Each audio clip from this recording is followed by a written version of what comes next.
So hi అండి. So MBBS and Kyrgyzstan. So Kyrgyzstan MBBS గురించి కొంతమంది స్టూడెంట్స్ అడుగుతున్నారండి.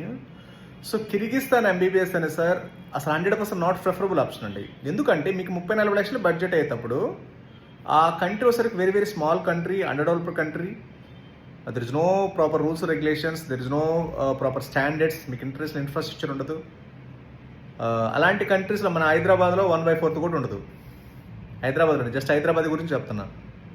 అలాంటి కంట్రీస్లో మీకు ప్రాపర్ క్లినికల్ ఎక్స్పోజర్ ఉండదు, ఏ స్టాండర్డ్స్ ఉండనప్పుడు just Indian food, Indian mess, తర్వాత ఇండియన్ ప్రొఫెసర్స్ అని ఇలా చిన్న చిన్న వాటికి మీరు ఏదైనా కమిట్ అయితే మాత్రం లాంగ్ టర్మ్లో 100% ప్రాబ్లం ఫేస్ చేస్తారండి.